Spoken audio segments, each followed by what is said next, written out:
You're someone with a vision for your practice, for your side hustle, and for your personal journey. But when it comes to establishing your path on how to get to where you want to be with your practice, things get a little messy. You're also someone who'd prefer to go in person instead of to groups and listening to everyone else's story. To me, it sounds like you could benefit from one on one consulting with our experienced practice of the practice consultants. From $5.95 a month and up, you can work with a consultant that will give you more direction and practical, tried and tested tips matched to you and your goals. For more information, visit practiceofthepractice.com/apply. Again, that's practiceofthepractice.com/apply.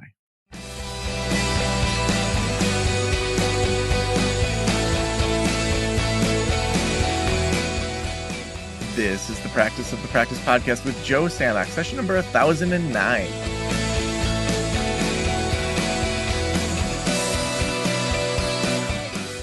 I'm Joe Sanok, your host, and welcome to the Practice of the Practice podcast. I hope you are having an amazing June, and we have covered a number of things this year. So if you missed any of our series, at the beginning of the year, back in January, we had a new year, new habits.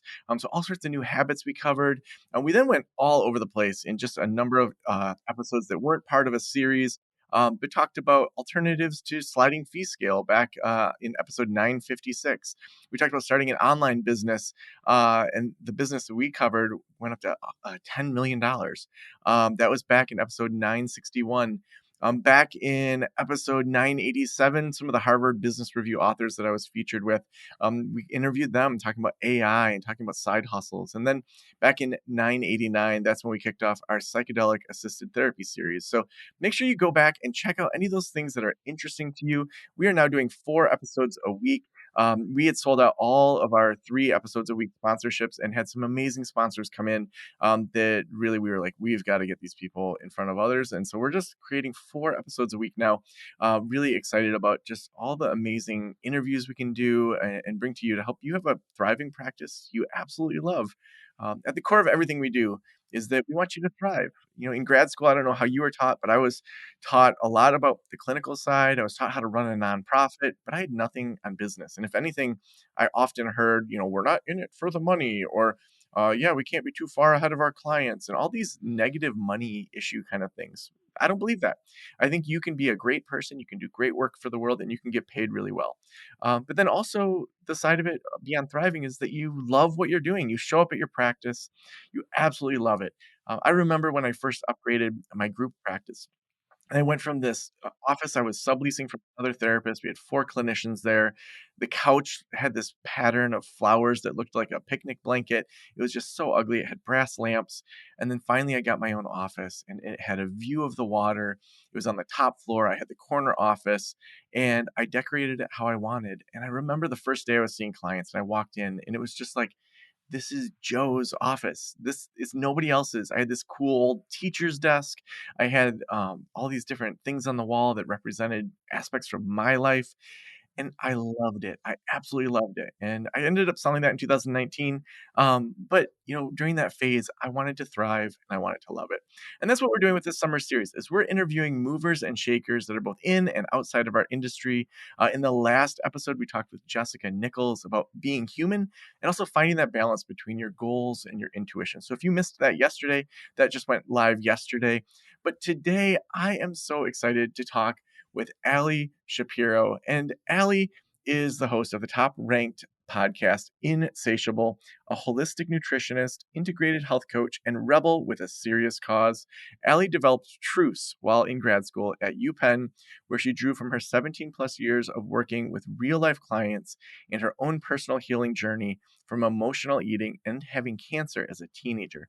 Ali's work and clients' unique success has been featured in Well Plus Good, Mind Body Green, Prevention, Women's Health, and Forbes, as well as industry-leading podcasts Being Boss, Tell Me Something True, and Food Heaven. Ali, welcome to the Practice of the Practice podcast. Thank you, Joe, for having me. Man, so we're both cancer survivors. I had thyroid cancer in my early 30s, which compared to most cancers is pretty easy to treat. What did you deal with as a teen? Yeah. Um, Even your intro, it's like, or I meant thyroid cancer, it's like they always tell you you're lucky in relation to bad luck. It's like, oh, yeah. You have cancer, but you could have worse cancer. Yeah. And that's what I was told. It's like, so I was diagnosed with Hodgkin's disease at the age of 13. And they said, the good news, the bad news. Well, I was like, I want the bad news first. And they're like, well, you have cancer, but the good news is this is treatable. And treatment was still pretty brutal. It was chemotherapy, radiation, Mm, and what I couldn't name at the time, but it also put me in this existential tailspin at the age of 14 that most 14-year-olds aren't worried about at the time, right? So it created a deep sense of separation and isolation that I wasn't able to name until really I got into therapy, and some coaching later on in life. So but as a result of that, I'm the first generation of childhood cancer survivors. So that was in the early mm, 90s. And it's a wonderful place to be. And they don't really know what are the fallouts from the treatment, right? So I thought I was like over and done with it. And I wanted to get on with my life, right? I was like, I'm over it. And it's still, I think the pressure to be a strong cancer survivor still exists today, and it was especially strong back then. And I'm like, I'm strong. I got through this. But about 12 years later, I would have had a piling up of health issues that I had no idea was related to my cancer treatments because no one else did either. mm. So I was struggling with depression. I was diagnosed with irritable bowel syndrome. I was struggling with acne.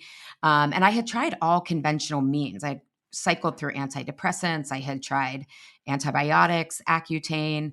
And then I had always struggled with my weight, but my weight, as my health deteriorated and life started to get a little bit more complicated, you go to college and then you're in your first job. And I don't know, that was a hard transition for me. My kind of obsession with my weight and dieting got worse, and it came into emotional eating and then binging. And then when I was about 26 years old, I found this, philosophy called functional medicine, which is Mm. very popular today. But for everyone listening, this was about 20 years ago. There was no social media. Doctors had no language for that. And what functional Yeah, I medicine, remember I had a friend back then that was dealing with very similar, types of things, and she was gluten-free, and I was like, "What yeah. is that?" Like, she would come to potlucks and bring her own food, and it was like, "Come on, Chelsea, like, do you really need to bring your own rice and stuff?" And it's like now so many people have realized they need to be gluten-free just to feel better, and it's just this switch that has changed in the last 20 years. Yes, I love that story because that was me. Like, I was like, "Wait, gluten?" Like, because I had to remove it for a little bit to heal my gut because the chemo had destroyed it. But I basically, at 26, I found functional medicine, and I realized that my IBS, a good portion of my depression happened to be inflammatory driven. I mean, there was an emotional piece, but um, my IBS, my depression, the physical aspects of it, and then my acne all cleared up when I started looking at food as medicine instead of food as just calories. And so this was like a revelation to me because, to your point, no one knew what, gluten was just starting to become something we identified with, let alone to get conventional doctors to be on board with it. And I had found this, this philosophy that basically acne, IBS, depression, these may be symptoms, not concrete diagnoses. And that was my experience. And I felt amazing. But then whenever I was stressed, so I was in a corporate job at the time that was like super stressful with the travel and all that stuff, but it was also like boring and unfulfilling. Do you know those jobs where you're like, Yeah, I'm for so sure. stressed, but I'm bored.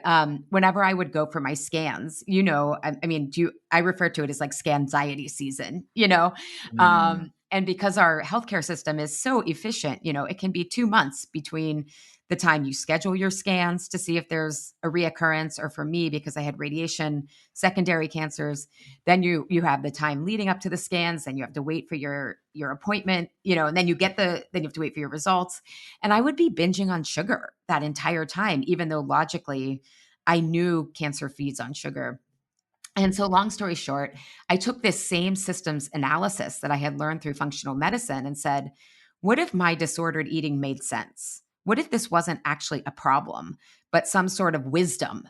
And what I discovered was uh, what I created in grad school was my model called Truth with Food. And now I train other practitioners and therapists who want to break into coaching, coaches who feel like they're stuck with the disordered eating conversation, not eating disorders, but people who are like emotionally eating, binging, and really realize that food is about safety and it's about attachment and belonging. And we need to, as adults, learn a healthier sense of belonging. And so, Truths with Food came out of my own experience of needing a holistic, systems based model to address a lot of the health challenges, holistic health challenges that we find ourselves in as a culture. Hmm. So, a lot of our audience have either personal backgrounds or training in all sorts of different specialties. And I think that one area that we get a lot of questions as consultants or in our communities is, how do I go beyond just the one on one counseling?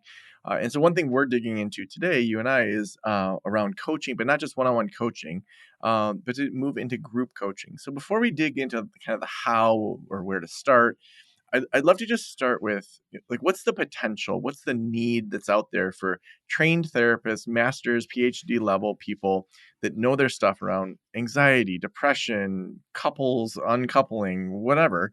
What's the desire for those types of professionals to be out there helping in a way that's not your typical therapy?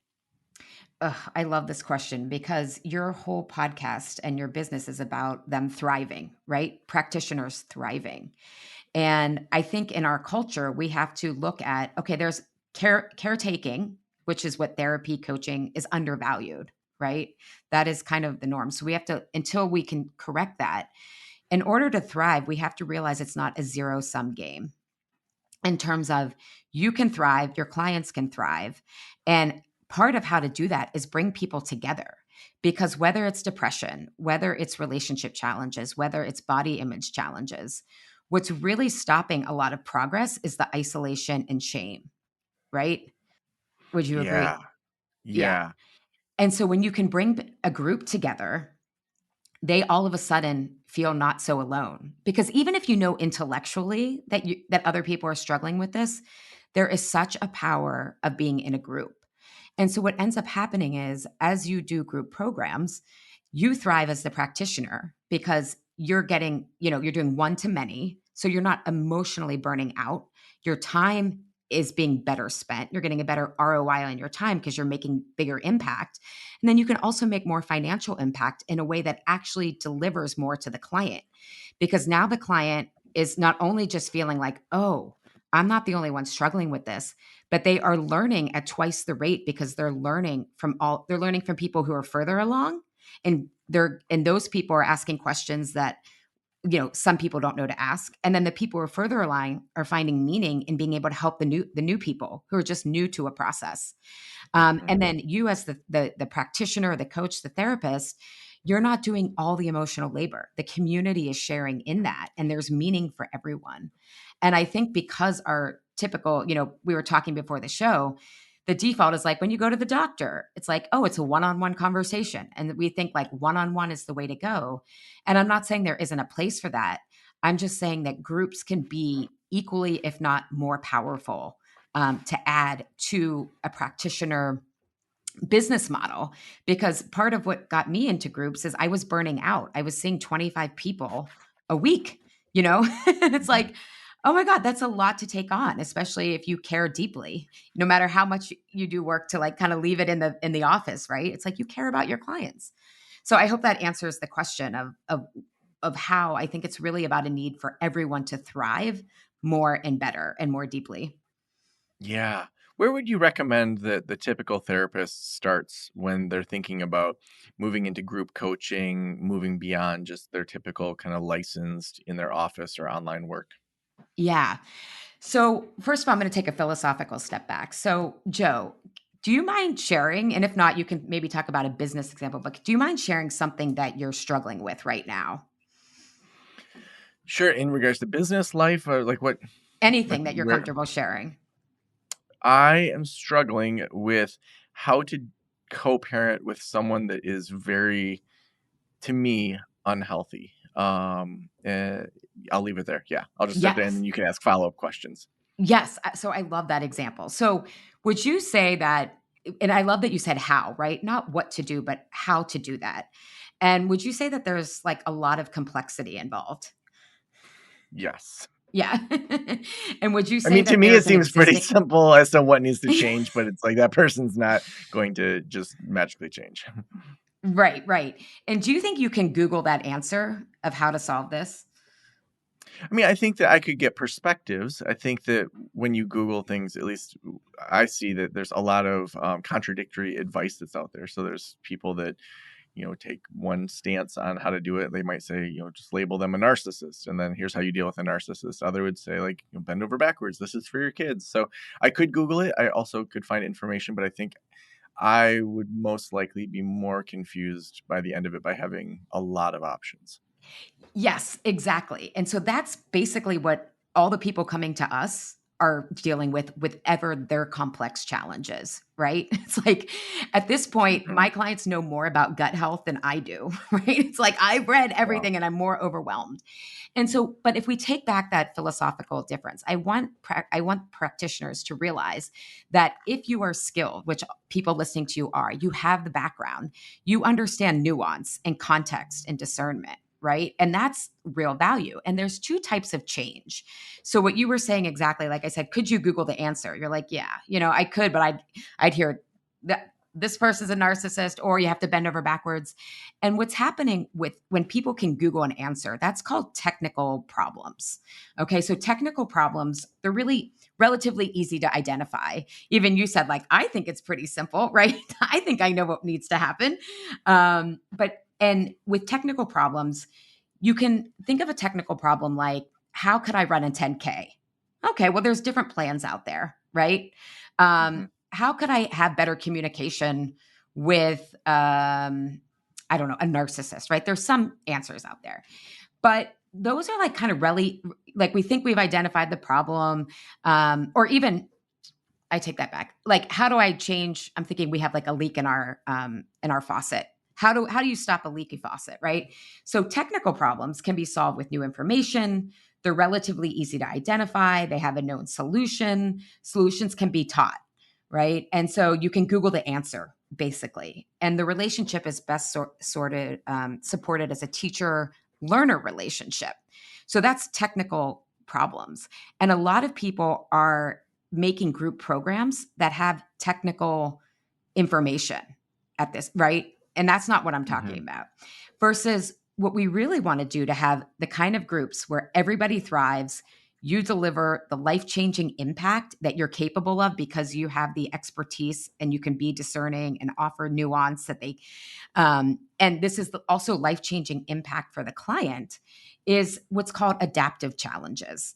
And adaptive challenges have no existing known solution, right? You're not quite sure how to manage this yet, right? With your co-parent, correct? Right? It's like, Right.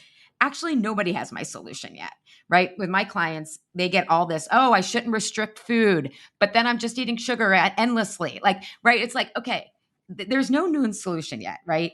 And these problems are often really uncomfortable to identify. And it's easy to deny or fix. Oh, let me just go on another diet. Let me just stop restricting. Or I think I know what the solution is, right? This person just needs to change. And these aren't problems that necessarily can be fixed, but they can be navigated through. And the solutions usually require to change for us to change how we show up in our lives. And the answer comes from experimenting and making new discoveries. And it's best supported when the practitioner is more a mentor and the learner is the expert. And Dr. Ronald Hafitz, who is the founder for public leadership at Harvard, he says the biggest mistake we make is to treat an adaptive challenge as if it were a technical problem. And I share this to take a step back because when I'm talking about group programs, I'm talking about meeting clients exactly where they are and taking them through a self discovery process that many of your listeners are probably already doing individually. And that is where the really power, I think, of group programs are not doing information dumps, not telling people what they already know, but really accessing the expertise of holding space right? That you do one-on-one, but now you're doing it for the group so everyone can learn from each other. You're offering a program, a signature program that is a beautiful mix of all the talents and skills that you offer, but that isn't cookie cutter because it's meeting the person exactly where they are, because each person is going to have a different solution, right? But you can have a process of change that you take people through.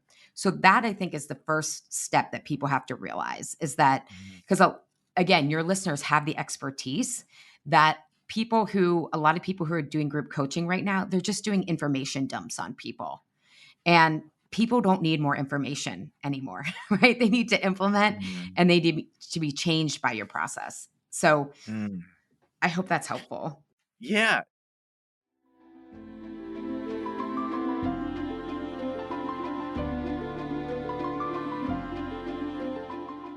As a therapist, I can tell you from experience that having the right EHR is an absolute lifeline. I recommend using therapy notes. They make billing, scheduling, note taking, telehealth, and e prescribe incredibly easy. Best of all, they offer live telephone support that's available 7 days a week. You don't have to take my word for it. Do your own research and see for yourself. Therapy Notes is the #1 highest rated EHR system available today, with a 4.9 out of 5 stars on trustpilot.com and on Google. All you have to do is click the link below or type promo code Joe on their website over at therapynotes.com and receive a special 2-month trial absolutely free. Again, that's therapynotes.com and use promo code Joe on the website. If you're coming from another EHR, Therapy Notes will also import your demographic data quick and easy at no cost, so you can get started right away. Trust me, don't waste any more of your time and try Therapy Notes. Just use promo code Joe at checkout. Now, one thing that we often teach, and I'd love to hear if you agree or think of it differently, is that for people to launch something like a group program, to launch a membership or e-courses, whatever their kind of new thing outside their practice is, that you should really build an audience and then survey that audience to see what types of programs or what types of courses or what types of learning they would like best. And so we typically recommend build the audience first and then the product will follow. Do you agree with that? Or do you have a different perspective? I think it depends on what your product is offering. So, for example, my work about food being attachment is, and like when I was talking about functional medicine, nobody knew what functional medicine was, right? It's like that's where I started off, is like helping people with gut health and blood sugar. And I think, I know in marketing they say like sell them what they want, give them what they need, right? But some people who are ahead of where the cultural conversation are, you definitely need to market that way, but often people can't give you the language for what they actually need, right? So a lot of my clients, once they hear my podcast, they're like, "Oh my God, you gave me language for what I felt instinctively, but I couldn't articulate yet." Right? And so Mm. I think it depends on where you are in the market, right? If you are doing something that people have language for, I think that's really wonderful. And I think if you're doing something that's a little bit more progressive or ahead of where the cultural conversation is, I think asking your existing clients what they found the most valuable things to be could be a different approach to you still want to survey your audience, but I think it depends on if people don't know what they don't know. Does that answer? Mm. Yeah, yeah. No, once people start to launch something, a therapist is saying, yeah, I want to launch a group program. Yeah. I know a lot of times we're really good at structuring out content because we've had to do dissertations, we've had to create programs, we're good at the actual creation of something. We can feel like, man, I recorded these 12 videos and set things up in a Facebook group or whatever. And then people go to launch and they just fall flat on their face. They get 3 people to sign up. They're like, this isn't going to be worth it.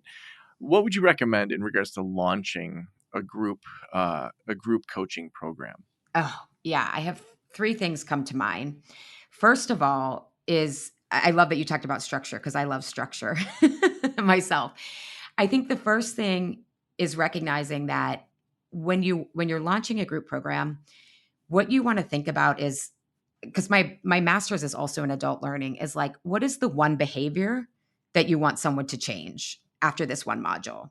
So we may want to teach, we may want to like, give them all this information, but the design of a course or a group program, and I really mean a group program that's kind of this like living being, is to get people to change behavior.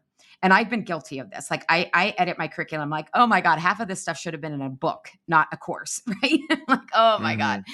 So really thinking about what is the one behavior that they need to learn at the end of each module. That will create so much less work, even if you set that up. The second thing is, yay, 3 people, that's amazing on your first launch. You have to set expectations, especially, I mean, I've been doing group programs online since 2010. And right now in the coaching space, there's a huge market correction going on. Because again, I think your audience needs to be out in front because the coaching industry is Mm. a little bit crazy. But there's a huge correction going on right now. And people are overwhelmed with how much information they're giving. As the market matures, at the same time it corrects, people are becoming more discerning. They want less is more. So I think if you have 3 people, that's amazing. You're going to give them an amazing experience that they're going to go tell their friends, because in the beginning, you have all this knowledge and you're trying to think what actually moves the needle, what gives them space for me to actually coach them. So I think 3 people is incredible. It may not be worth it at the beginning, but I think it takes time to build something that is going to last. I don't know, maybe I'm old fashioned like that. Hmm. And then the third thing is, okay, part of the work that I teach in my Truce coaching certification and Truce with Food is like, how do you really embody a growth mindset? Okay, what worked here? What didn't work? And what can I improve upon for next time? Because you have to iterate constantly. And so those are kind of the 3 things that I would offer as someone's Yeah. thinking about it. And what would you say is the ongoing marketing that's working right now for group coaching programs? I mean, is it podcast interviews? Is it, paid ads? Is it just good content? Like, what would you say is the best ROI for their time and money to promote their new group program? Yeah, I think it's all about relationship management. And what I mean by that is thinking about how you shine personally. So you and I probably like love podcasting, right? And our Yes. podcasts are thriving. So it's like podcast, like I love conversation, I love meeting people, so if someone's like, "Oh my god, a podcast sounds like I would die, but I really like video tutorials." Okay, then do YouTube, right? I mean, YouTube is basically an SEO search engine at this point. If you like writing and you feel like you thrive, so I think finding the medium where you feel you shine and you can best express yourself is really, really important. And then the second thing I mean by relationship management is like, think about the people that need your offering. Like after they come from somewhere, they need your offering. So for example, in my work, I'm finding that a lot of people who get sober from alcohol then need to address their food. Either food was their first issue before food. I'm sorry, before alcohol, or now that they're sober, they're turning to sugar a lot.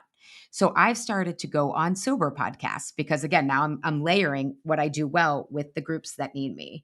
Or I teach in some sober communities, right? Or, today I'm going to talk, I offer a truce coaching certification that is the sustainable framework for change. So therapists who want to get into coaching, they want to be able to scale a group program.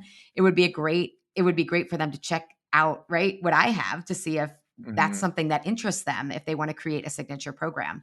My framework, it takes all their existing skills and tools and enables them to create their own signature program with their stamp on it based on how the process of change works, and then they can plug that into a group program.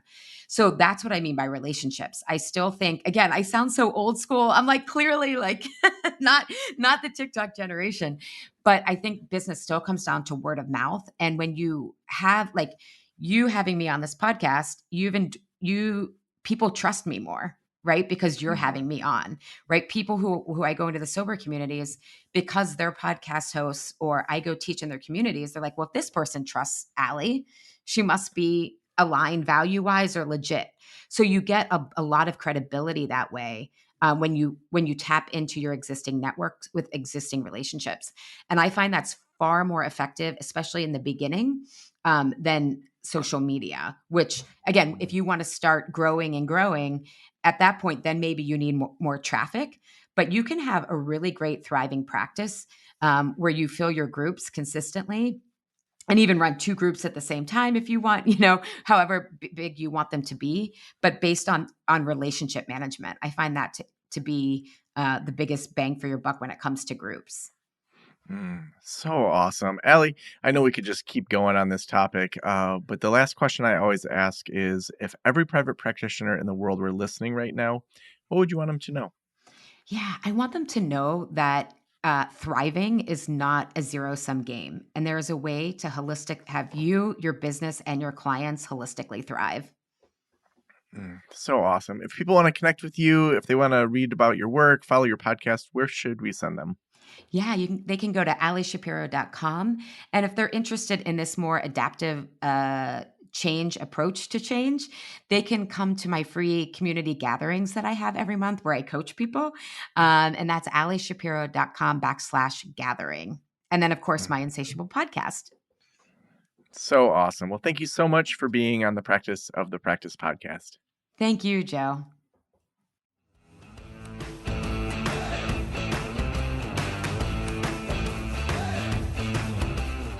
I love what Allie said about kind of starting somewhere with a group program. I think our very first launch of Next Level Practice, we had 20 people that were each paying $55 a month. And it was awesome because we went into it thinking and saying, hey, we're going to screw this up. We're going to mess it up. We want to hear what we're doing wrong.